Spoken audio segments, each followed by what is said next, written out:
आज आपण दत्तगुरूंच्या जन्माची कथा जाणून घेणार आहोत. तर श्री गुरुचरित्रामध्ये अध्याय 4 यामध्ये दत्तगुरूंच्या जन्माची संपूर्ण कहाणी सांगितलेली आहे आणि तीच मी आज तुम्हाला सांगण्याचा प्रयत्न करणार आहे. तर सृष्टी निर्माण होण्यापूर्वी सगळं जलमय होतं. त्यात हिरण्यगर्भ तयार झाले. तेच रजोगुणांपासून निर्माण झालेला ब्रह्मा, त्यालाच ब्रह्मांड असं म्हणतात. मग त्याचे 2 तुकडे झाले व तेथे वरती आकाश आणि खाली भूमी असे 2 भाग झाले. ब्रह्मानं तिथं 14 भुवनं निर्माण केली. 10 दिशा, मन, बुद्धी, वाणी आणि कामक्रोधादी षड्विकार उत्पन्न झाले.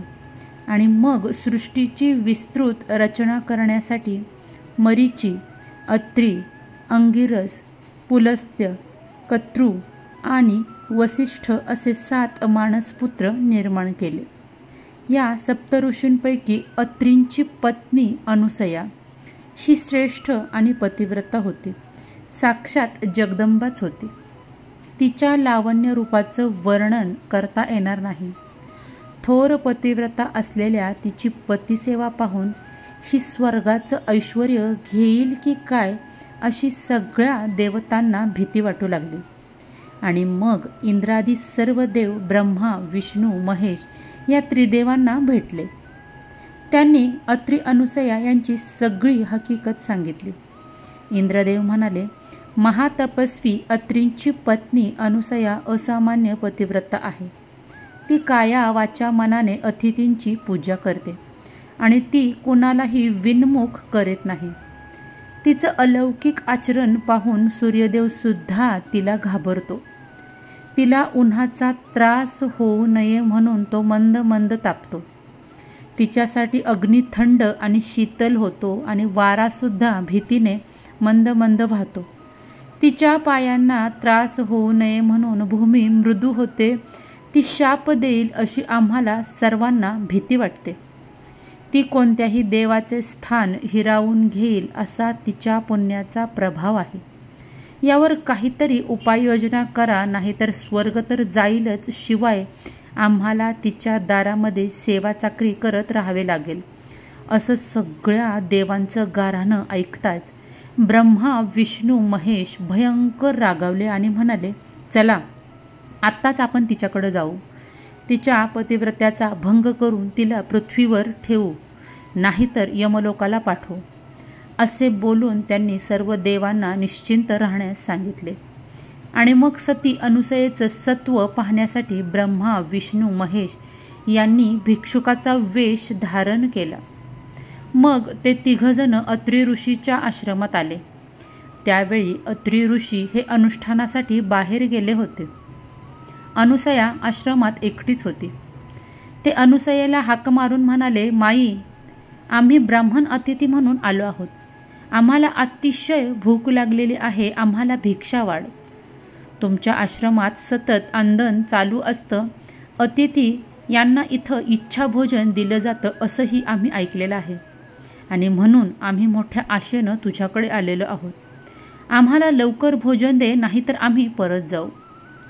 3 भिक्षेकरी आपल्या दारात आलेले पाहून अनुसयेला अत्यंत आनंद झाला. तिनं त्यांचं स्वागत करून त्यांचे पाय धुतले. बसावयास त्यांना सांगितलं. त्यांना अर्घ्य पाद्य देऊन गंधाक्षद पुष्पांनी त्यांची पूजा केली. आणि मग हात जोडून म्हणाली, आपण स्नान करून घ्या, तोपर्यंत पाने वाढते. तेव्हा भिक्षुक म्हणाले, आम्ही स्नान करूनच आलेलो आहोत. आम्हाला लवकर भोजन दे. ठीक आहे असं म्हणून अनुसयेने त्यांना बसावयास पाठ दिला आणि पाने मांडली व अन्न वाढावयास सुरुवात केली.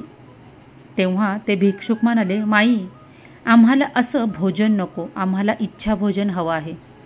तुझ्या सौंदर्याची कीर्ती आम्ही ऐकली आणि तुझ्या विवस्त्र सौंदर्य पाहावं अशी आमची इच्छा आहे.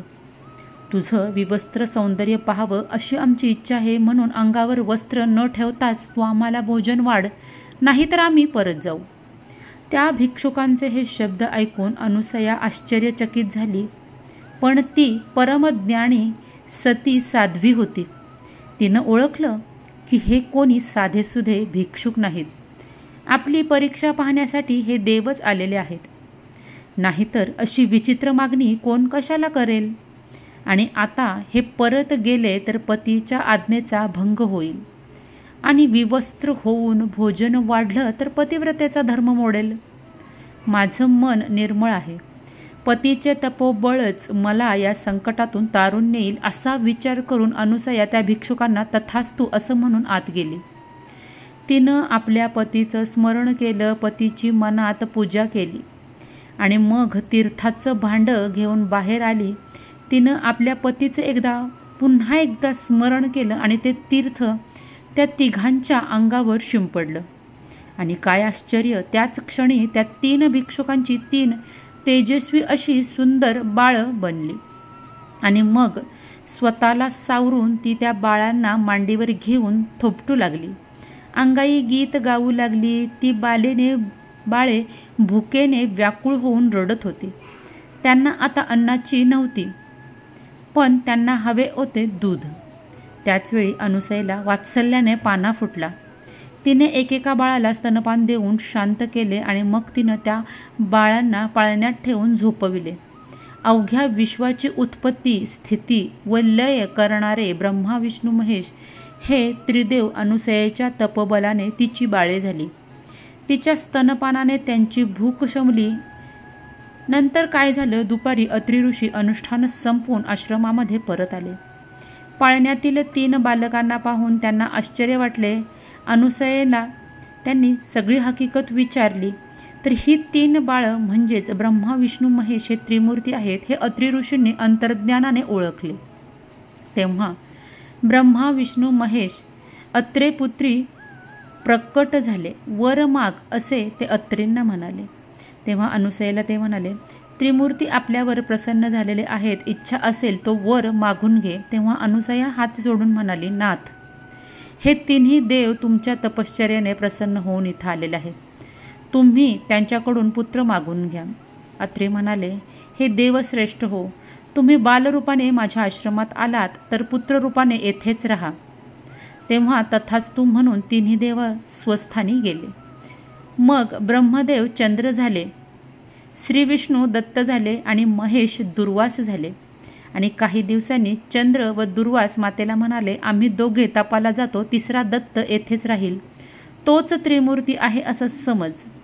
अनुसयेने अनुज्ञा दिली असता चंद्र व दुर्वास तप करण्यास निघून गेले. त्रिमूर्ती दत्त मात्र आईवडिलांची सेवा करीत तेथेच थांबले.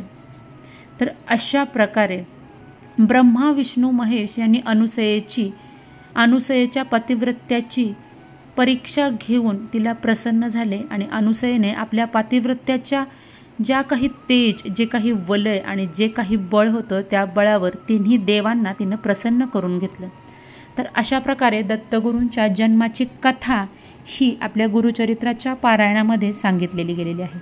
तर आजचा व्हिडिओ जर का तुम्हाला आवडला असेल तर नक्की व्हिडिओला लाईक, चॅनलला सबस्क्राईब करा. लवकरच भेटूया नवीन व्हिडिओमध्ये आणि नवीन माहितीसोबत. तोपर्यंत माझ्याकडून सगळ्यांना श्री स्वामी समर्थ. अवधूत चिंतन. श्री गुरुदेव दत्त.